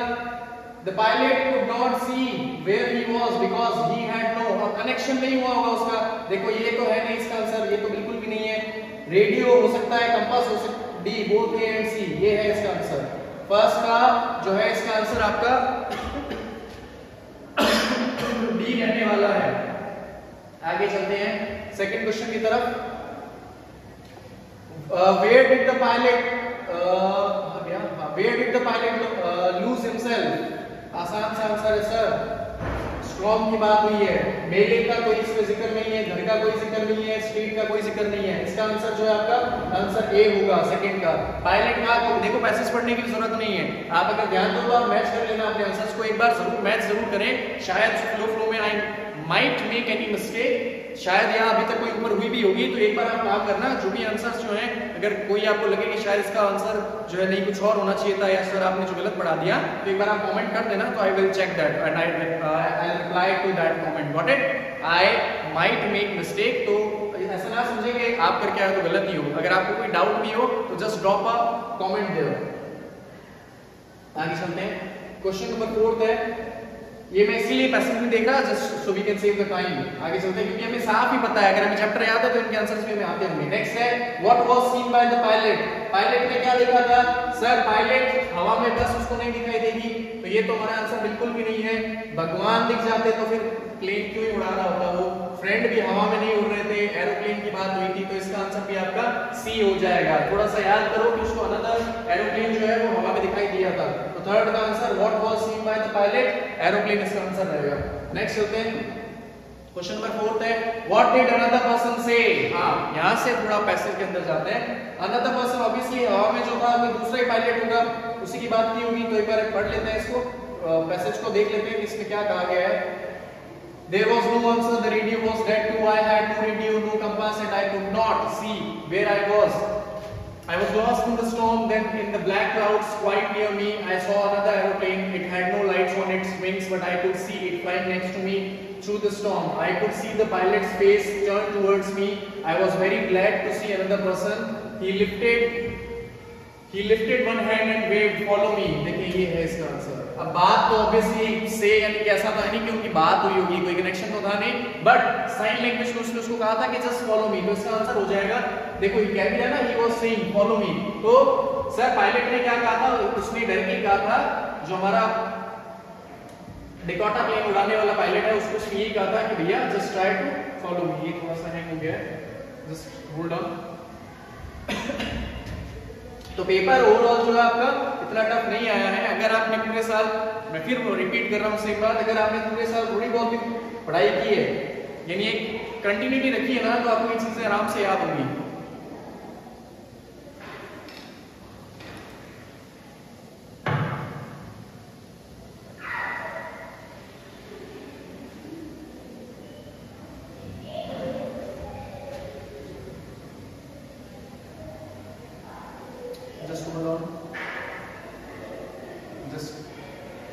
टेक्निकल ग्लिच, हाँ फाइन, चलिए आगे चलते हैं। तो लास्ट क्वेश्चन हमने किया है व्हाट डिड अनदर पर्सन से, तो उसमें उसको कहा था फॉलो मी, ये हमारा आंसर हो जाएगा। नेक्स्ट चलते हैं आगे, what was the name of the aeroplane of the pilot. Sir what was the name, अच्छे से याद होगा बच्चों को, अगर आपने क्लास ढंग से ली है, टीचर की बात को सुना भी है। देखो यहाँ पर दिख गया क्या, माय डेकोटा, ये उसके प्लेन का नाम था, याद रखिए उसके प्लेन का नाम क्या था, डेकोटा जो प्लेन है ये उस प्लेन का एग्जैक्ट नाम था, तो ये इसका आंसर होने वाला है। ठीक है, आगे चलते हैं। What was the name of the aeroplane? Sorry, what was the name of the aeroplane of the pilot? तो इसका आंसर डेकोटा हो जाएगा। आगे चलते हैं। What is the similar word of the following from passage? Sufficient, sufficient यानी पर्याप्त। अब इससे क्या है, सिमिलर वर्ड देखना है, यानी कोई सिनोनिम देखना है जो कि सफिशिएंट जैसा ही हमें कोई ना कोई मीनिंग दे रहा हो। देखते हैं क्या वर्ड आया होगा।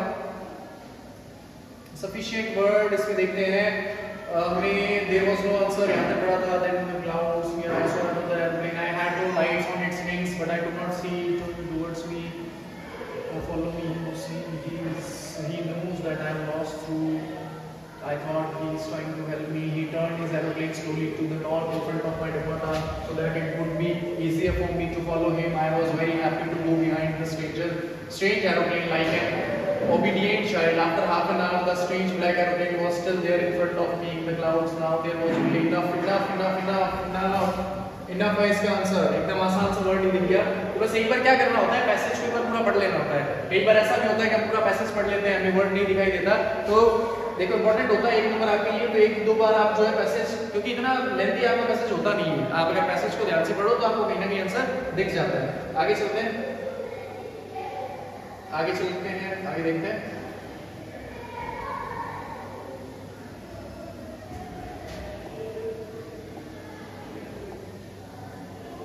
नेक्स्ट, ठीक है, ये हमारा ये पैसेज भी हो गया है। अब आते हैं लिटरेचर पार्ट पे। क्वेश्चन आंसर्स भी आपके इतने टफ नहीं आए थे, अगर चैप्टर्स को ध्यान से, वही सेम चीजें हैं सर, कंसिस्टेंसी थी अगर आपकी क्लासेस में, आप थोड़ा बहुत भी क्लास में ध्यान दिया है तो क्वेश्चन आंसर्स भी आपको टफ नहीं लगे होंगे, I hope so. Question first 12th का फर्स्ट है, आपको कोई 3 आंसर करने हैं। क्वेश्चन फर्स्ट कहता है why does the post master send money to Lencho. सबसे पहले ही चैप्टर में से आया है, अ लेटर टू गॉड, यानी पोस्ट मास्टर ने लेंचो को लेटर क्यों, सॉरी पैसे क्यों भेजे, पोस्ट मास्टर ने पैसे लेंचो को क्यों भेजे। एकदम शॉर्ट 20 to 30 लाइंस वर्ड्स में आपको आंसर करना था, 20 to 30 वर्ड्स में आंसर करना था आपको। तो सर पोस्ट मास्टर ने पैसे इसीलिए भेजे, इसको थोड़ा सा हम डिस्कस कर लेते हैं। The post master sent money to Lencho because when he read the letter of Lencho to God, he was very impressed। क्योंकि जब लेंचो ने गॉड को लेटर लिखा था फॉर आस्किंग, कितने पैसे उसने मांगे थे, 100 पैसोस, राइट। तो when the postmaster read the letter, he was impressed with Lencho and his belief and trust in God. So the postmaster did not want to break the firm faith of Lencho in God. He just sent the money. Got it? Next question है, आसान था ये question. आगे वाले question पे चलते हैं। How does Mandela's hunger for freedom change his life? सबसे इंपॉर्टेंट चैप्टर ये क्वेश्चन जो है आपका, सबसे इस चैप्टर का सबसे इंपॉर्टेंट क्वेश्चन रहा होगा, या one of the most important questions भी कह सकते हैं हम, कि मंडेला का जो जीवन है, how did Mandela's hunger for freedom change his life? किस प्रकार जो फ्रीडम जो चाहते थे, उस जो डिजायर थी, उस डिजायर ने कैसे उनकी कंप्लीट लाइफ को जो है पूरी तरह जो उन्होंने चेंज कर दिया। तो देखिए मंडेला जो है he belong to a black community, जैसा कि उनके टाइम में क्या था, साउथ अफ्रीका में अपार्थाइड चल रहा था। तो during that period the white people were ruling over the black people and the people who belong to a black community, they were suffering, they had no rights, like they did not have the rights to choose whatever they wanted to study, they did not have complete freedom for anything they wanted to do. So there were several problems which the black community was or they had been facing,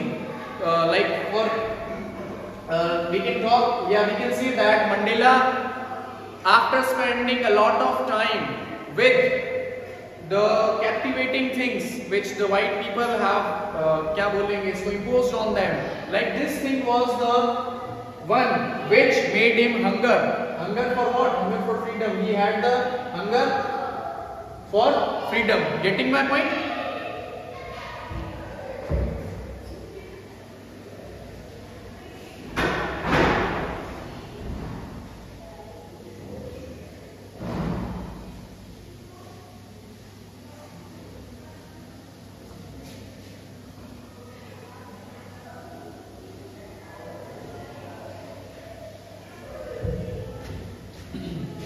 next जो आपका question रहेगा, तो कुल मिला के यही था, this is how he change, like the hunger for freedom change his life completely, because once he used to be like we can say that he didn't have a lot of confidence, and after the desire he had got for freedom changed his life completely. He became a very bold person.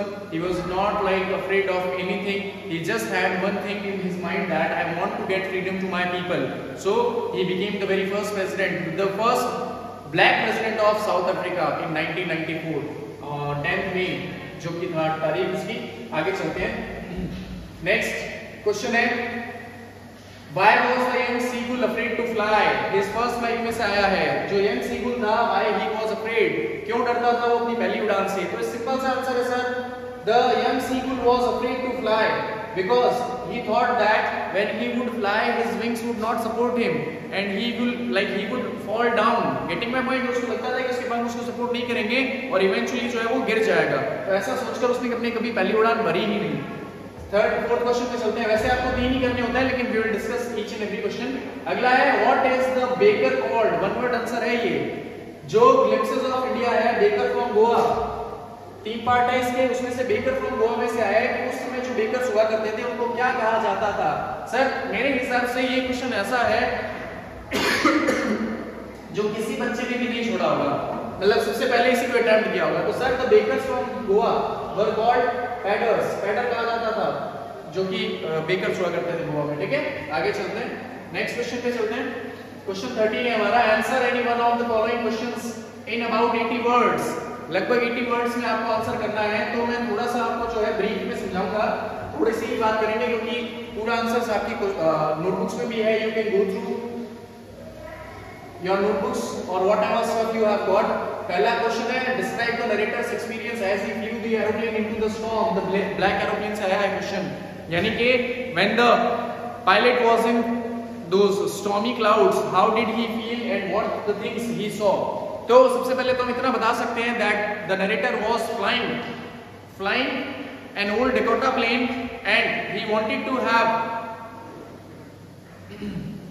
the narrator was flying an old Dakota plane and he just went through that stormy clouds because he wanted to have that lavish बोल सकते हैं जिसको breakfast with his family in England. So he decided to go through those stormy clouds, but when he entered the stormy clouds he faced many problems. Like when he just entered, his plane started jumping and twisting, the radar and the compass was not working properly. They just, like we can say, they were just out of order, ठीक है, या broke down भी कहा जा सकता है। and he was like he had no idea what was happening with him and his plane as well. After that suddenly he saw a black aeroplane. ये भी मेंशन करना है आपको कि उसको black aeroplane, क्योंकि इसने कहा है कि आपको एक्सपीरियंस बताना है। कौन सा एक्सपीरियंस बताना है कि जब वो स्टॉर्म में था तो black aeroplane भी ऑब्वियसली उसको स्टॉर्म में दिखा था। then he saw a black aeroplane who was there was a pilot who was who was flying it, ठीक है, and another one helped him. He said that follow me, और ऐसे करके जो है उसने उसको सेफ लैंडिंग करवा दी थी। तो ये सारा उसका एक्सपीरियंस था। तो आई होप आप इसको अटेंड करके आएंगे। सिंपल सा क्वेश्चन था, आगे चलते हैं। How does N feel about her father and mister Keesing. देखें एन जो है उसके मिस्टर कीजिंग और फादर के लिए जो है क्या क्या उनकी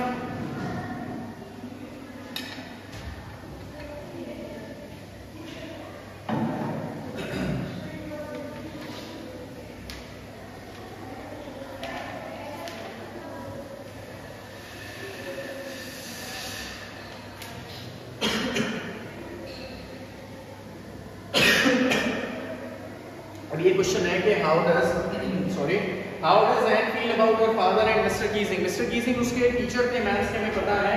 इसका भी आंसर जो है कोई बहुत टेक्निकल क्वेश्चन नहीं था, सिंपल सा था। Anne felt that her father, Frank नाम था जिनका, was the most adorable father in the world. वो अपने पिता को हमेशा एडमायर करती थी। She used to appreciate her father. तो कुछ lines, I will not discuss the complete question. कुल मिला के वो उनके बारे में ऐसा लिखती थी कि भैया मेरे फादर जो है मोस्ट अडोरेबल फादर है इन द वर्ल्ड। उसके जस्ट बाद में बहुत सारी चीजें थी। he gifted her a diary, he always supported her in many things such like that. After that mister Keesing जो है मैथ्स के उसके टीचर रहे हैं। तो मिस्टर कीजिंग के बारे में उसके जो थॉट हुआ करते थे वो ये थे that her teacher Mr. Keesing was always very strict with her and sometimes he used to annoy her because whenever Anne started talking with her friends, he always interrupted and just called and that you are a very talkative girl and such things. And he used to give her a lot of homework as a punishment. Whenever he found that Anne is talking to the girls during the class, he just did only one thing. He just called Anne and always gave her some essays to write about. Got my point? So this is how these were the feelings about the two people Anne had. आगे चलते हैं। अच्छे questions थे और I must say that these are the very good questions. You can easily go through with both of the questions. आपके I hope कि बढ़िया ही हुए होंगे दोनों क्वेश्चंस याद। हम दोनों तो नहीं कर रहे थे आपको, you just had to attempt the one question only. After that 14th question पे हम चलते हैं। Answer any one of the following questions in 40 words. 3 marks का है भैया ये क्वेश्चन। बढ़िया क्वेश्चन आया है, दोनों ही देखें। Write the character sketch of Lomo. Sir Lomo जो है the proposal में से लोमो मेन कैरेक्टर है। 3 कैरेक्टर रहे थे इसमें, नतालिया, लोमो और नतालिया के पिता शुभोको थे। तो लोमो के बारे में बहुत सारी चीजें थी। He was a rich man and he used to suffer from some health issues. He had some serious health issues like palpitation and all. He wanted to get married to Natalia, but he was also a quarrelsome person. He used to quarrel with people on silly topics. So this is how you can just create the character sketch of Lomo. After that we have what is the ending of the play? The proposal. बहुत ही आसान है।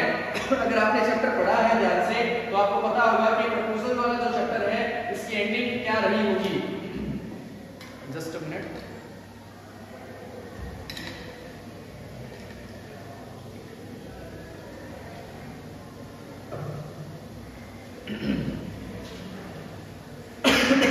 ये कह रहा है what is the ending of the play the proposal. The proposal chapter की ending ठीक ठाक सी एंडिंग थी। We can say a sweet ending as well because it ended at a happy note. At a happy note it ended like that the quarreling people Natalia and Lomo, they both just agreed to marry each other. Got my point? So they were happy with each other. We can say that because Natalia's father said that now enough of both of you. You have quarreled a lot. आपने बहुत बहस कर ली है. It's time to get married. ऐसा कह के जो है at the end क्या होता है कि all the things were shot out and they started. They did stop quarreling, but eventually हम देखते हैं कि दे जस्ट गॉट मैरिड। इसमें ऐसा एग्जैक्टली तो नहीं लिखा बट दे बोथ एग्रीड। तो होपफुली शादी होगी है ना। लोमो वैसे भी खुद ही कहता है कि मेरी उम्र बहुत हो गई है, तो I must get married now. And उसको नतालिया अच्छी भी लगती थी, that's why he came to propose her. Fine, 15th question पे चलते हैं आगे, जो कि आपकी होम से आया है। पढ़ लेते हैं क्वेश्चन को। I heard an old religious man but yesterday night declare that he had found a text to prove that only God, my dear, could love you for yourself alone and not your yellow hair। ठीक है, ये आपके एने Gregory जो कि last room है उससे आया है। क्वेश्चन फर्स्ट कहता है who found a text in the extract? Who found a text in the extract? मतलब किसको जो है एक टेक्स्ट मिला था। तो पहली लाइन में आया है I heard an old religious man, उसके बाद में क्या लिखोगे? found a text to prove, यानी इसका आंसर क्या होगा? an old religious man found the text। Got it? आसान सा आंसर है। सेकंड है who can love you for yourself। देखो आसान सा लिखा हुआ है क्या? that only God could love you for yourself alone। इसका आंसर भी क्या हो जाएगा? God can love you for yourself alone। एकदम आसान से छोटे से आंसर आए हैं। मेरे हिसाब से ज्यादातर बच्चों ने पहला ही अटेम्प्ट किया होगा। दूसरा देख लेते हैं क्या है। तो पहले का आंसर तो क्या हो जाएगा? an old religious man। उसके बाद सेकंड का आंसर हमारा क्या हो जाएगा? Only God can love you for yourself alone। आगे चलते हैं। नेक्स्ट है हमारा सेकंड में हम डिस्कस कर लेते हैं। Don't eat that chocolate Amanda, remember your acne Amanda, will you please look at me when I am speaking to you Amanda. ठीक है, जो अमांडा ही बुक का टाइटल है उससे है। छोटी बच्ची है जिसको हमेशा उसकी मदर जो है बहुत ज्यादा क्या कहते हैं, हमेशा इंटरप्ट करती है, इंस्ट्रक्शंस देती हैं, उसको कहती है तुम ये नहीं ये करो, ऐसा नहीं वैसा करो। ठीक है, तो अपनी मदर से जो है ऑलवेज अनॉयड रहती है, हमेशा अनॉयड रहती है मदर से। ठीक है, एक बार क्वेश्चंस देख लेते हैं इसके। क्या है पहला question? Why is Amanda refuse to eat chocolates? बड़ा आसान सा आंसर है। पहली बात तो ये मना किसने किया? अमांडा की मदर ने कहा कि तुम ज्यादा चॉकलेट्स मत खाओ। क्यों? डोंट ईट, कहती है don't eat that chocolate Amanda, remember your acne Amanda, will you please, मतलब वो कहती है कि Amanda you should not eat a lot of chocolates, क्योंकि वो कहती है कि तुम्हें पास्ट कि तुम्हें याद नहीं है कि कैसे किस प्रकार तुम्हारे जो बॉडी पर एक्नेस हो जाते हैं ज्यादा मीठा खाने से। तो उसकी मदर बोलती है कि you should not eat a lot of chocolate, so you can like she says that avoid eating chocolates so that you can avoid the acnes. Fine, आगे चलते हैं। सेकंड क्वेश्चन है what is told to look at in the extract. एकदम आसान सा answer है। What is told to look at in the extract. तो sir ये देखें ध्यान से, दिख जाएगा आपको। Will you please look at me? तो सर ये बात कौन बोल रहा है अमांडा से? तो अमांडा's mother said that will you please look at me, यानी इसका आंसर क्या हो जाएगा कि अमांडा की जो मदर है वो कहती है कि क्या तुम मेरी तरफ देखोगी यानी मेरी बात सुनोगी। तो इसका आंसर ये है हमारा। आगे चलते हैं। नेक्स्ट 16 नंबर क्वेश्चन है हमारा आंसर ओनली 2 या sorry answer any 2 out of 3 questions 20 words में करने हैं। व्हाट डज द पोएट से? The boy is learning from the loss of the ball. बड़ा अच्छा क्वेश्चन है। द बॉल पोम से आया है। तो ये कहता है कि जो पोएट है वो क्या कहता है कि इस बॉल के खो जाने से पोएट जो लड़का है वो क्या सीख रहा है? तो देखो when the boy was playing at the harbour, जब वो बच्चा बंदरगाह पे खेल रहा था तो he lost his ball, lost like his ball fell into the क्या कहते हैं इसको, his ball fell into that just give me a second। ठीक है, हार्बर जो होता है उसमें उसकी शायद बॉल गिर जाती है एज आई रिमेंबर, उसकी बॉल पानी में गिर जाती है एंड इट गोज अवे। उसके बाद में क्या होता है? पोएट कहता है that the boy is learning from this incident is that he should take care of his things, he should be responsible for his own things, and he must know how to overcome the loss in life, because he says that loss is a part of daily life. Got it? तो थोड़ा सा यहाँ जो है उसकी ball harbour के अंदर गिर जाती है, जो कि बंदरगाह के पास में बंदरगाह ही होता है। आगे चलते हैं, सेकंड क्वेश्चन है, how do you identify an Asian lion? सबसे आसान क्वेश्चन है, आप एक एशियन लायन को कैसे आइडेंटिफाई करेंगे? तो how to tell wild animals में से आया है, जिसमें पोएट ने बड़े ही मजाकिया ढंग से हमें पोएम को समझाया है। उसने हमें बताया है कि कैसे जो दूसरे एनिमल्स हैं, जैसे उसने कहा है कि आप एक बेयर को, भालू को कैसे पहचानेंगे, that a bear will come to you and it will hug you so tightly that you may die. तो इट्स अ फनी पोएम जिसको बोलते हैं। तो आप जो है एशियन लायन को आइडेंटिफाई कैसे करोगे? उसने इसमें बताया है कि when you find an animal black stripes on his body and it will jump on you, it will come to you and start eating you, you will get to know that you have met an Asian lion। तो ऐसा कुछ explanation है इसका। How does language थोड़ी ज्यादा change हो सकती है, लेकिन थीम जो है हमारी सबकी सेम ही रहेगी। अगला है, how does the poets mood change? Dust of snow, बड़ी अच्छी पोएम है, लेकिन इससे बहुत ही कम क्वेश्चन देखने को मिले हैं। Dust of snow, Robert Frost जो है हमारे पोएट है इसके, ये कहता है how does poets mood change? तो पोएट वाज गोइंग थ्रू या लाइक, ठीक है, जो पोएट है he was passing through a hemlock tree and there was a crow on the tree and it shook the tree and there was some fine particles of snow, they fell on the poet। यानी कुछ बर्फ थी जो जमी हुई थी, वो poet के ऊपर गिरती है। Then this incident changed his mood from sad to happy, यानी before this incident he was spending his day in regret। जो ये इंसिडेंट हुआ बर्फ गिरने का, इससे पहले का जो अपना दिन था वो रिग्रेट में बिता रहा था। कौन? हमारा पोएट। लेकिन जब ये इंसिडेंट हुआ, स्नो फ्लेक्स जिनको बोलते हैं, डस्ट ऑफ स्नो कहेंगे जिसको, उसके ऊपर गिरी, तो this incident completely change his mood from sad to happy. मतलब आसान से आंसर्स आए हैं। आई होप सबने बढ़िया ही किया होगा पेपर। अभी तक हमारे हिसाब से इतनी प्रॉब्लम हमें कहीं भी देखने को मिली नहीं होगी। It's going very smooth. Question आगे है, answer any one of the following questions 80 words में। 5 नंबर का है, how did Holly's teacher play an important role in changing the course of her life? Very good and like one of the most coveted question I must say. This question describes the complete chapter. Holly जो हमारा chapter है, chapter का नाम भी होली ही है, उससे ये question आया है। अब सर होली की लाइफ में उसकी टीचर की क्या इंपॉर्टेंस रही थी, ठीक है, इस पर बात करनी है। तो भैया जिसने चैप्टर एक ही बार पढ़ा है उसको पता है that her teacher was the most important thing that happened to her in whole career. क्योंकि होली जो होती है, जैसा कि उसका नाम है वैसा ही सिंपलेटन उसको कहा गया है, she did not have good physique and mind as well, like she was not intelligent nor beautiful, so people used to avoid her, but her teacher played an important role in her life. She educated her and she gave her a lot of confidence. The teacher turned a simple girl to a bold girl who could stand for her own honor, right? Got my point? क्योंकि and they पूरे answer तो बहुत लेंदी है इसका। At the end of the chapter we find that when December Nath came to marry her, he asked for 5,000, यानी as a dowry he asked for 5,000. At that time, Holi said that I would not marry such a coward person and greedy person, and she said to her father that I would always serve you and I would start teaching in the same school where I had been taught। और उसी समय उसकी teacher भी उस particular event पे होती है वहां पे, तो अपने टीचर को कहती है कि टीचर क्या मैं सही बोल रही हूँ? तो the teacher said yes. At that time एक लाइन आती है चैप्टर में, at that time the teacher felt that the teacher had the feeling like an artist has completed या an artist has produced a fine art of peace। क्योंकि एक teacher का fine art of piece students ही होते हैं, जितने जैसा गुरु होगा वैसा ही चेला होगा, जैसे हम सब सुनते आए हैं बात, ठीक है। तो जैसी टीचर थी उसकी वैसी उन्होंने अपनी बोली जो स्टूडेंट रही थी उसको उन्होंने एक सिंपल गर्ल से बोल्ड एंड इंटेलिजेंट में कन्वर्ट कर दिया था, ताकि वो अपने खुद के राइट्स के लिए जो है सोसाइटी से फाइट कर सके। फाइन, तो टीचर का रोल बहुत इंपॉर्टेंट रहा है इस चैप्टर में, होली की लाइफ में। अगला क्वेश्चन है, what was the cause of change in ma'am Loisel's life? सभी को पता है सर, एक necklace, just a necklace change the complete standard of the lifestyle of ma'am Loisel and her husband.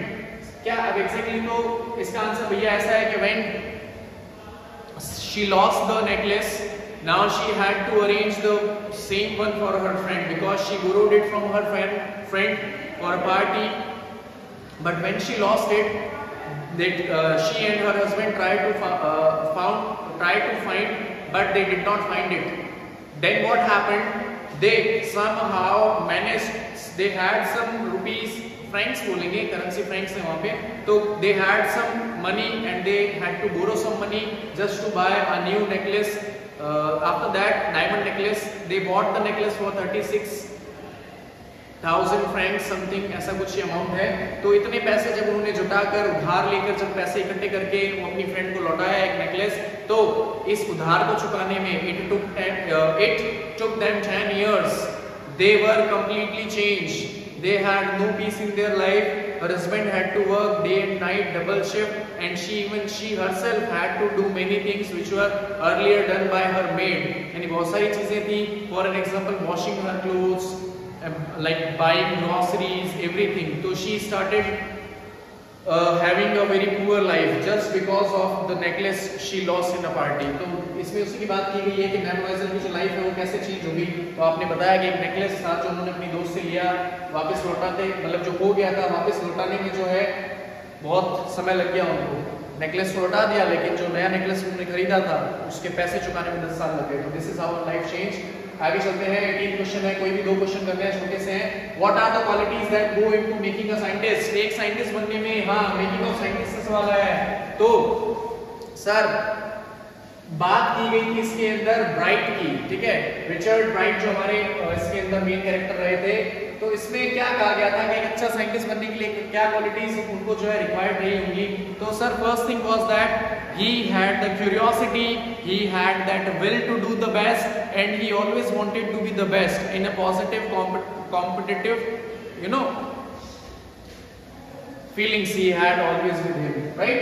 After that we have, तो कुल मिला के उसके पास will थी, he had desire to do the best, and he was very hard working as well. He was a good scientist, and not only a scientist, he was also a good photographer, and there were so many other qualities he had. आगे चलते हैं. Why does Horace Denby steal every year? हर साल Horace Denby जो है चोरी क्यों किया करते थे? What was the reason behind his stealing every year? तो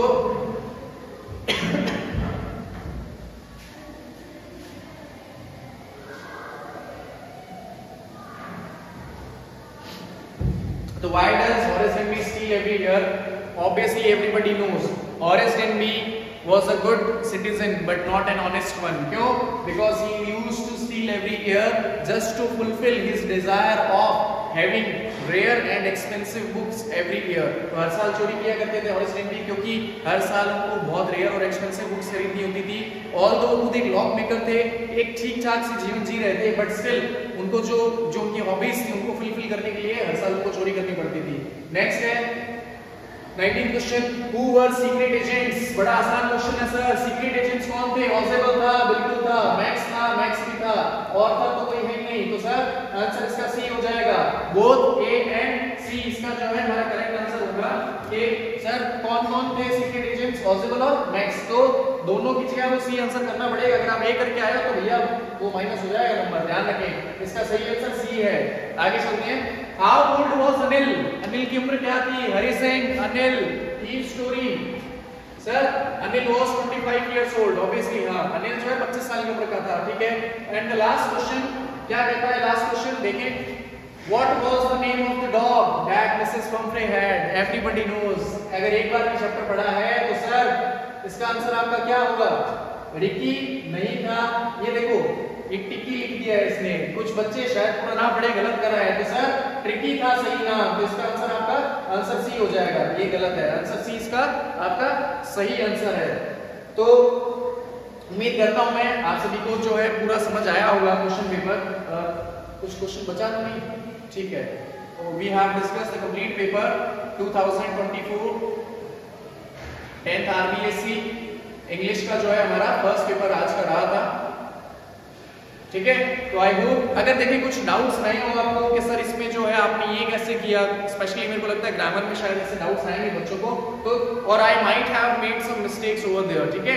तो अगर कुछ गलती आपको लगे सर शायद इसका आंसर ये नहीं ये होना चाहिए था, तो आप कमेंट बॉक्स में ड्रॉप कर देना, विल चेक ऑन दैट। बाकी ओवरऑल जो है this was the complete answer key of your paper. With this, I wish you all the very best and I hope that आपके next जो बचे हुए 5 एग्जाम्स हैं वो और भी बढ़िया हो। इसके साथ में all the very best for your next exams. Thank you so much.